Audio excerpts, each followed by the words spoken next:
सबसे पहले तो मैं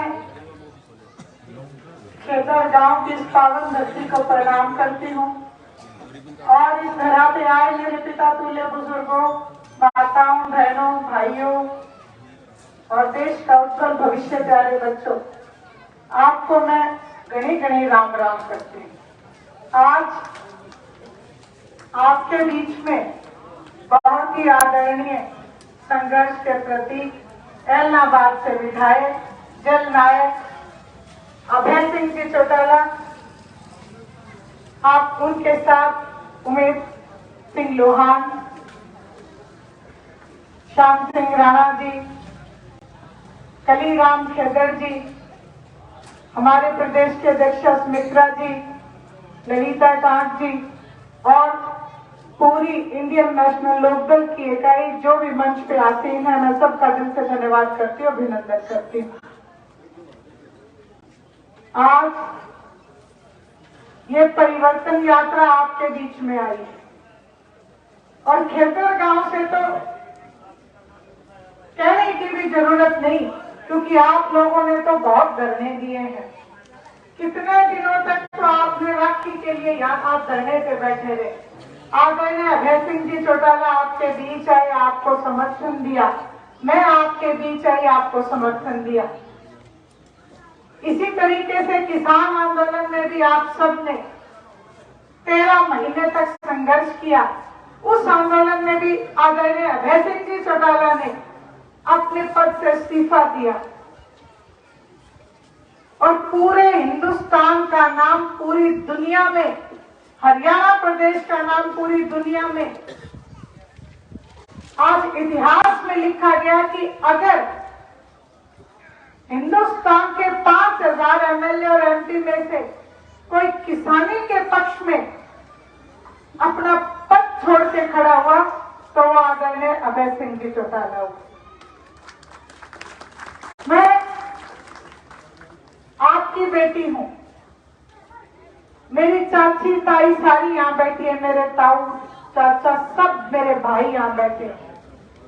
आज आपसे एक प्रार्थना करके जाऊंगी। देखो, पहली बात तो मैं थारी बेटी हूं, मेरा बहुत बड़ा हक है आपके ऊपर, और वैसे नहीं मानोगे तो बेटियों को अड़ना भी आता है, मैं अड़ भी जाऊंगी।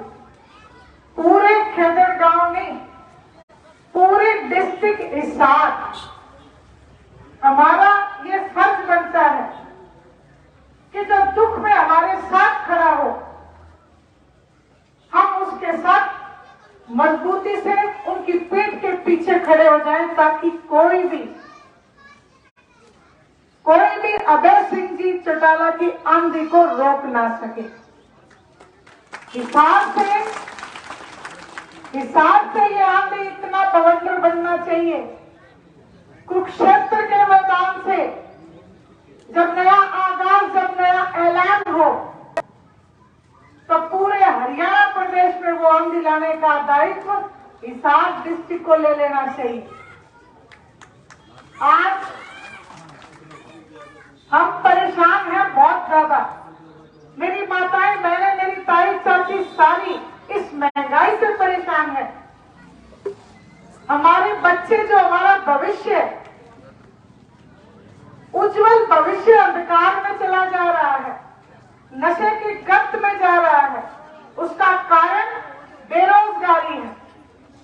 आज बच्चों को कहीं रोजगार नहीं मिलता, सब कुछ अपना दांव पे लगा के माँ बाप पेट काट के बच्चे को पढ़ा देते हैं, लेकिन सरकार उन्हें नौकरी नहीं देती। अभी मैं रास्ते में आ रही थी, एक भाई मेरे पास आया, बोले बूढ़े तो फिर भी नौकरी कर रहे हैं जो चौटाला साहब के राज में लगे थे, लेकिन नौजवान कोई नौकरी पे नहीं लगा। ये कितना बड़ा दुर्भाग्य है कि आज हम हमारे बूढ़ों की कमाई खाते रहेंगे। क्या हम उन्हें कमा के नहीं दे सकते? इतनी बड़ी बात है, इसको अगर हम सोचें तो हमारा भविष्य कहां जा रहा है। आज यदि मैं बात करूं, बुजुर्गों का यदि मैं जिक्र करूं, तो पिछले से पिछले गांव में जब हम थे तो एक बुजुर्ग जिसके ना औलाद है, ना कोई कमाई का साधन है, ना जमीन है, उनकी भी पेंशन काट दी। तो आज जहां सवाल हमारे बच्चों के भविष्य का है, वही हमारे बुजुर्गों के मान सम्मान का भी है। आज हमें उनका मान सम्मान भी बचाना है। महिला शक्ति का अगर मैं जिक्र करूं, मेरी बेटियों का अगर मैं जिक्र करूं, तो आज जंतर मंतर के ऊपर क्या हो रहा है। आज हमारी बेटियां जो मेडल लेके आई हैं, वही ये कह रही है कि हम असुरक्षित हैं, हमें सुरक्षा दो। हमारे साथ अन्याय हुआ है।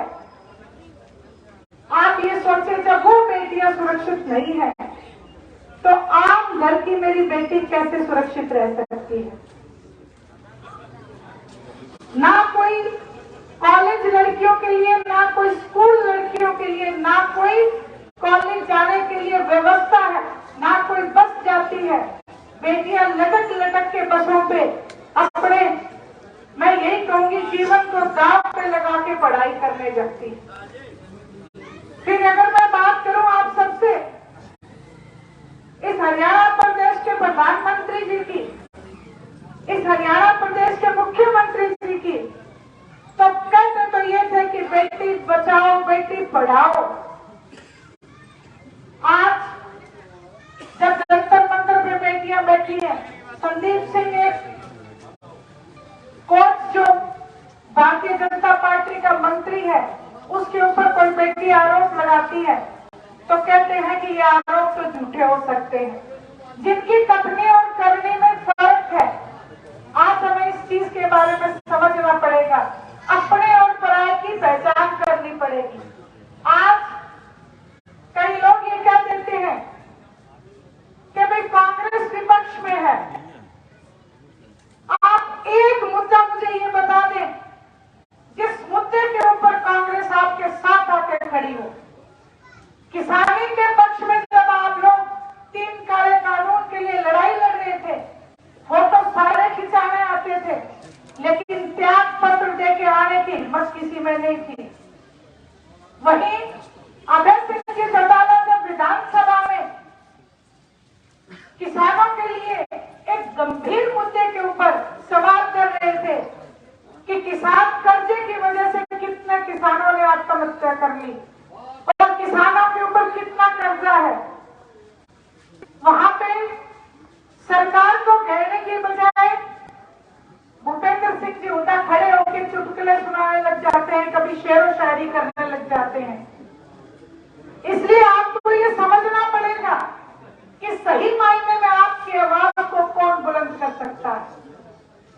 अब मेरे को ये कहने की जरूरत नहीं, आप सारों को याद होगा, एक अपने खेत में घास उगा करती है और उस घास का नाम कांग्रेस घास रख दिया था कि नहीं रख दिया था। कांग्रेस घास नाम क्यों रखा था? क्योंकि वो फसल को खराब करती है, इसलिए उस घास का नाम कांग्रेस रखा था। मेरे को अच्छे से याद है। इसलिए इस कांग्रेस वाली घास को भी मत पनपने देना। अगर हरियाणा प्रदेश में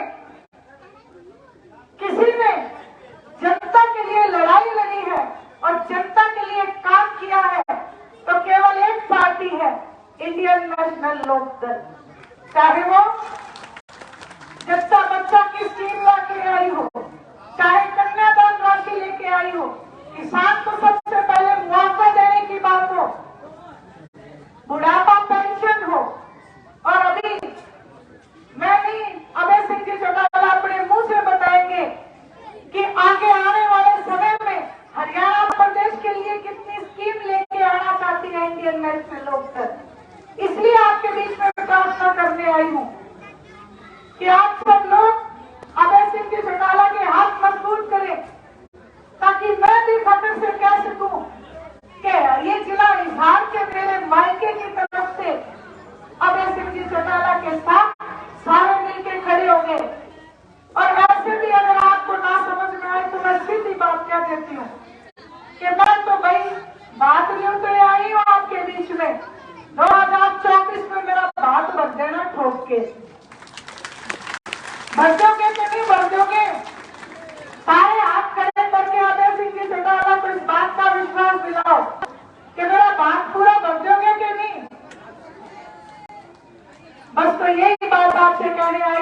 और इसी उम्मीद से खुश होकर जाऊंगी कि 2024 में एक एक वोट चश्मे के निशान पे लगा के आप मेरा मान सम्मान बढ़ाने का काम करेंगे।